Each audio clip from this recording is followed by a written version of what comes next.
Hey guys, welcome back again in Edogron class 11th and 12th channel पे। I hope आप सब लोग अच्छे और सेफ होंगे। मैं हूं आशीष सिंह, आपका फिजिक्स टीचर। तो हम लोग पढ़ रहे थे चैप्टर 1 क्लास 12th का इलेक्ट्रिक चार्ज एंड फील्ड, और आज हम इस वीडियो में डिस्कस करने जा रहे हैं इस चैप्टर का topic number 8, that is electric field intensity of long conductor for finite length. ठीक है, तो हम क्या करेंगे, इसके लिए एक फाइनाइट लेंथ का एक कंडक्टर लेंगे जिसपे पूरा का पूरा क्या है, लीनियर चार्ज जो है, चार्ज इंटेंसिटी क्या हो गई, पूरी की पूरी उस पे चार्ज डिस्ट्रीब्यूटेड है। ठीक है, तो फिक्स्ड लेंथ का, जैसे मैंने ये क्या किया, एक फिक्स्ड लेंथ का एक वायर लिया, एक कंडक्टर लिया जिसपे प्लस चार्ज डेंसिटी यहां पे भरी हुई है। ठीक है, तो इससे x डिस्टेंस पे हमने एक पॉइंट लिया जहां पे हमको इलेक्ट्रिक फील्ड कैलकुलेट करना है। ठीक है, तो देखो पुराने वीडियो में हम क्या करते थे कि मेरे पास एक सिंगल चार्ज होता था, पॉइंट चार्ज होता था, उससे हम क्या करते थे, r डिस्टेंस पे पॉइंट p पे इलेक्ट्रिक फील्ड निकालते थे। तो कितना निकलता था इलेक्ट्रिक फील्ड, के जो चार्ज है वो चार्ज अपॉन r स्क्वायर, ये निकलता था। ठीक है, एक सिंगल पॉइंट चार्ज से। लेकिन यहां पे क्या हुआ, यहां पे हमने एक कंडक्टर लिया जिसपे बहुत सारे चार्ज हैं, बहुत सारे चार्ज तो बहुत सारे इलेक्ट्रिक फील्ड। ठीक है, तो बहुत सारे इलेक्ट्रिक फील्ड हैं, तो पॉइंट P पे x डिस्टेंस पे एक हमने पॉइंट P लिया है। इस पॉइंट पे इलेक्ट्रिक फील्ड की वैल्यू क्या होगी, हमको ये कैलकुलेट करना है। क्लियर है? तो चलिए शुरू करते हैं कैलकुलेट करना।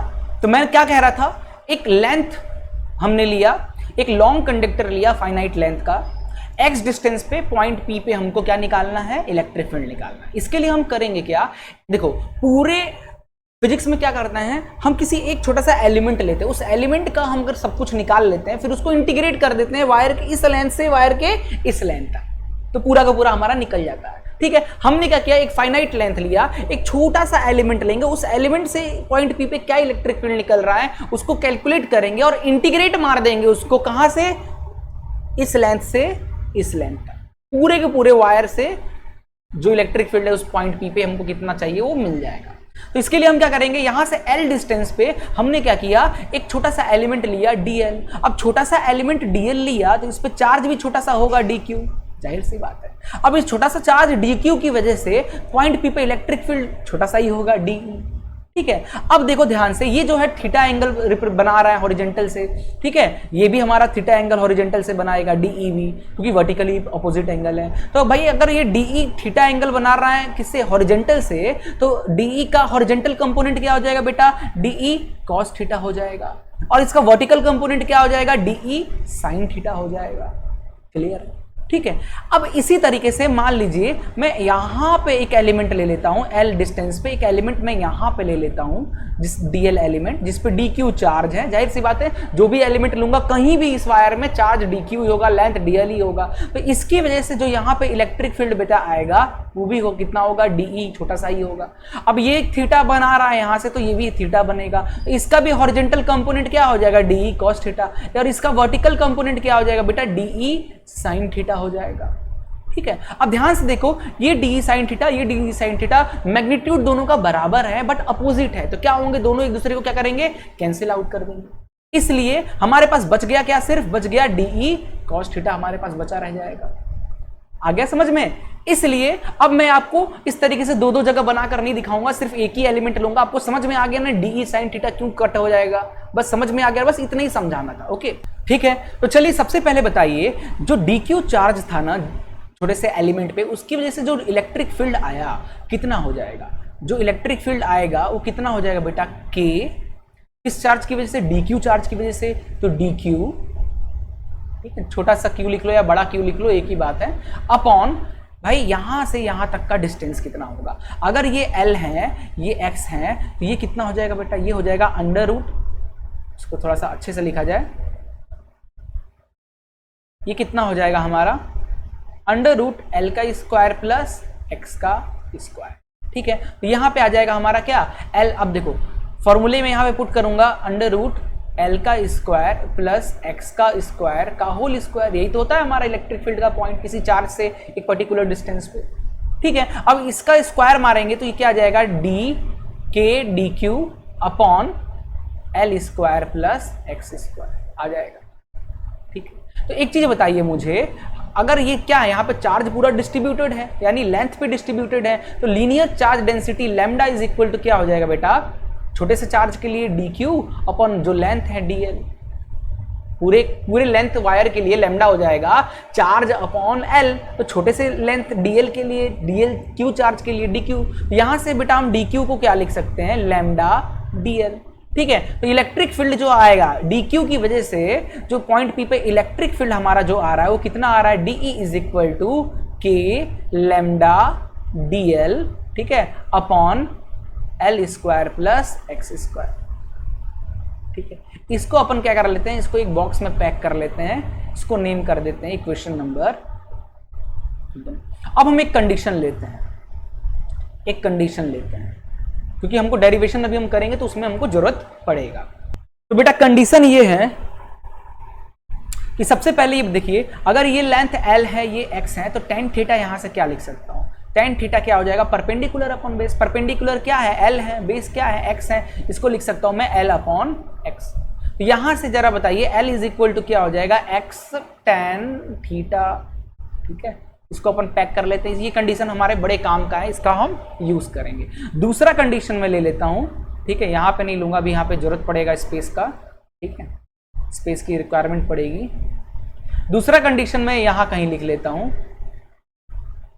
दूसरा कंडीशन हम जो इसमें यूज करेंगे, अच्छा, इस dl को अगर हम d थीटा के रिप्रेजेंट में डिफरेंशिएट कर दें तो ये कितना हो जाएगा, x sec स्क्वायर थीटा हो जाएगा। तो यहां से dl को क्या लिख सकते हैं बेटा, x sec square theta d theta. Done. Okay, तो ये हमारा एक कंडीशन बन गया, इसको भी मैं बॉक्स में पैक कर लेता हूं, इसका भी अपन यूज करेंगे। ठीक है, तो चलिए, तो भाई देखो अब क्या है, छोटे से एलिमेंट से जो इलेक्ट्रिक फील्ड dq चार्ज से जो इलेक्ट्रिक फील्ड है वो de आ रहा था, और d sin थीटा हमने क्या किया, इस d को हॉरिजेंटल और वर्टिकल क्या किया, हमने रिजॉल्व किया। Vertical component d sin theta तो क्या हो रहा है, कैंसिल आउट हो जा रहा है। क्यों, क्योंकि अगर हम कहीं और एलिमेंट लेंगे तो उसके d sin theta cancel out हो जाएगा, बता चुका हूं। ठीक है, बच जाएगा d cos थीटा। तो जो हमारा जो ओवरऑल नेट इलेक्ट्रिक फील्ड आएगा x डायरेक्शन में, क्योंकि यही बच गया ना, x डायरेक्शन में जो नेट इलेक्ट्रिक फील्ड आएगा वो कितना आएगा बेटा, integration of de cos theta. अब इंटीग्रेशन क्यों लगाया, क्योंकि हमको पूरे का पूरे वायर का चाहिए। ठीक है, एक छोटी सी जगह से पे de है बट हमको पूरे वायर का चाहिए, इसलिए इंटीग्रेशन लगा दिए।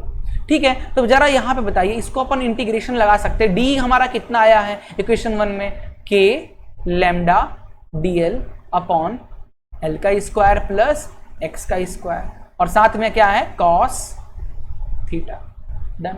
यहां से देखिए ex इज इक्वल टू, ध्यान से देखिए क्या करेंगे हम, जो k और लैम्डा, फिर k भी k is a constant, lambda क्या होगा, पूरे के पूरे charge, linear charge density, q upon पूरे के पूरा लेंथ, ये भी कांस्टेंट है। तो k लैम्डा को बाहर निकाल लेते हैं, इंटीग्रेशन अंदर बच गया हमारा क्या, dl upon l square plus x square cos theta. अब जरा ध्यान से देखिए, अब हम इंटीग्रेशन कहां से कहां तक करें, तो वायर के इस पॉइंट से वायर के इस पॉइंट तक। ठीक है, तो वायर का बेटा ये यहां से जब तुम वायर को देखोगे ना, यहां से जब तुम देखोगे पॉइंट P को, वायर यहां से, ये जो एंगल अपन बना रहा है नीचे की, देखो ये O है सेंटर, तो नीचे की तरफ मैं नाम दे रहा हूं -θ2। ठीक है, ऐसे ही तुम वायर को इस कॉर्नर से देखोगे ना, तो पॉइंट P जो है ये बनाएगा कितना, θ1, नीचे -θ2 ऊपर। इसको हम क्या करेंगे, इंटीग्रेट कर देंगे -θ2 से θ1 तक। डन, ये हो गया। चलिए, तो यहां से k लैम्डा -θ बड़ा कर दे रहा हूं, ठीक है, -θ2 से θ1 तक। अब जरा देखिए dl को क्या लिख सकते हैं, अभी हमने देखा था, निकाला था, dl को लिख सकता हूं मैं x sec स्क्वायर थीटा, ठीक है, d थीटा साथ में cos थीटा। ठीक है, अपॉन में l स्क्वायर की, l की वैल्यू अगर हमारा x tan थीटा है तो l स्क्वायर की वैल्यू क्या हो जाएगी बेटा, x square tan square theta, और प्लस हमारा x पहले से बचा हुआ है x स्क्वायर, ये हो गया। यहां से ex हमारा x कितना आ जाएगा, k लैम्डा, ठीक है, -θ2 से θ1 तक। ठीक है, अब ध्यान से देखिएगा, अगर x sec square theta d theta cos theta x square common ले लेते हैं यहाँ पे, तो क्या बच जाएगा tan स्क्वायर थीटा प्लस 1, या इसको लिख सकते हैं 1 प्लस tan स्क्वायर थीटा। कोई दिक्कत नहीं, कोई दिक्कत नहीं सर। अब जरा मुझे ये बताइए कि बेटा 1 प्लस tan स्क्वायर थीटा को क्या लिख सकते हैं अपन, इसको लिख सकते हैं अपन sec स्क्वायर थीटा। तो क्या ये और ये कट जाएगा और ये x से एक x कट जाएगा, ठीक है। तो हमारे पास अब बच क्या गया, हमारे पास बच क्या गया, ठीक है, रेड कलर ले लेता हूं मैं। हमारे पास बच क्या गया, हमारे पास बच गया Ex इज इक्वल टू के लैम्डा माइनस थीटा 2 से थीटा 1 तक, ऊपर हमारे पास बच गया cos थीटा डी थीटा, इसको ऐसे लिख लेते हैं, अपॉन नीचे बच गया हमारे पास सिर्फ और सिर्फ x, ठीक है। क्योंकि अब देखो x डिस्टेंस भी जो हमारा है ना इस वायर से, जो पॉइंट P है इसका डिस्टेंस भी फिक्स्ड है, वो चेंज थोड़ी ना हो रहा है, तो ये भी कांस्टेंट हो गया। तो ये क्या करते हैं हम इसको बाहर निकाल लेते हैं, तो आ जाएगा k लैम्डा बाई x, और इस cos थीटा डी थीटा बचेगा, इसका इंटीग्रेशन मारेंगे तो हमारा आ जाएगा साइन थीटा, और लिमिट लगा देते हैं माइनस थीटा 2 से थीटा 1 तक। तो हमारा यहाँ से Ex आ जाएगा बेटा के लैम्डा बाई एक्स, ठीक है। अपर लिमिट पुट करते हैं तो ये आ जाएगा sine theta 1 minus, lower limit भी माइनस में, तो माइनस माइनस प्लस हो जाएगा साइन थीटा 2, ठीक है। ये बन गया हमारा इसका इक्वेशन, के लैम्डा एक्स है ना, क्या बन गया, इलेक्ट्रिक फील्ड किसी भी infinite long conductor, finite long conductor से किसी भी पॉइंट पे जो इलेक्ट्रिक फील्ड होगी कितना होगा, के लैम्डा एक्स अपॉन के lambda by x sine theta 1 plus sine theta 2। याद रहेगा सबको।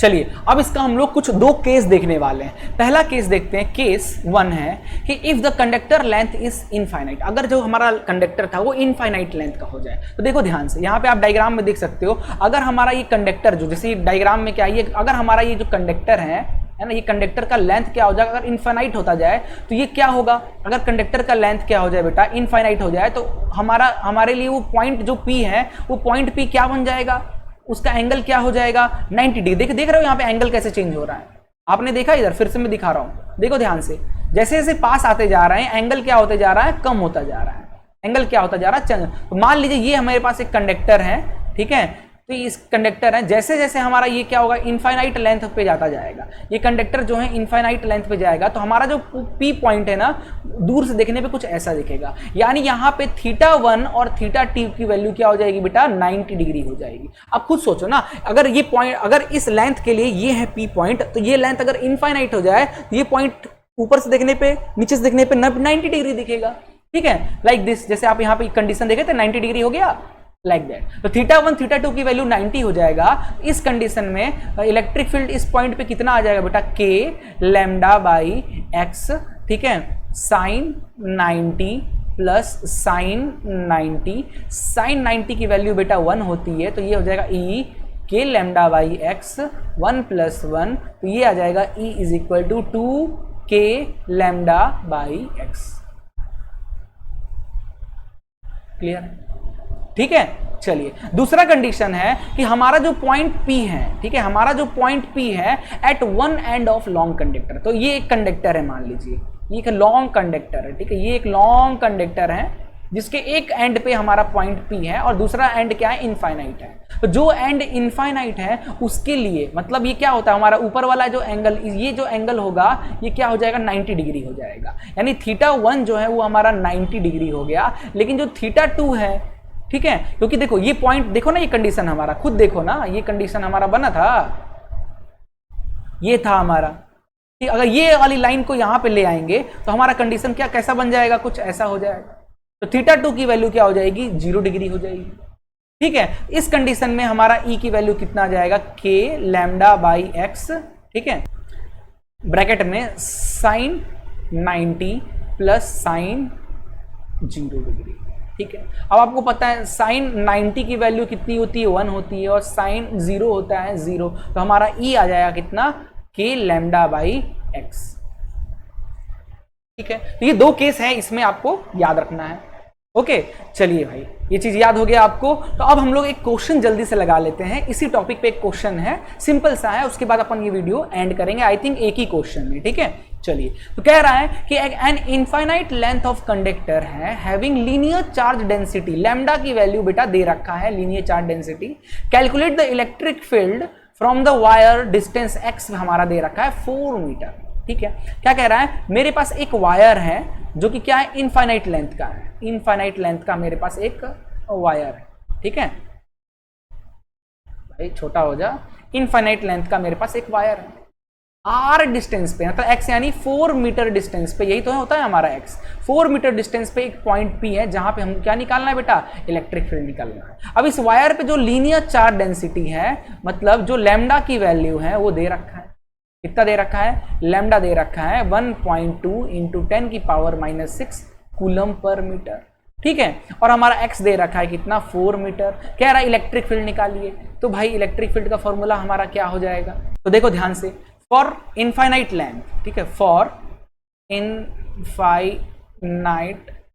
लॉन्ग कंडक्टर, क्योंकि हमारा कंडक्टर क्या है बेटा, इनफाइनाइट है, तो θ1 और θ2 की वैल्यू क्या हो जाएगी, 90 डिग्री हो जाएगी, केस 1 याद आया।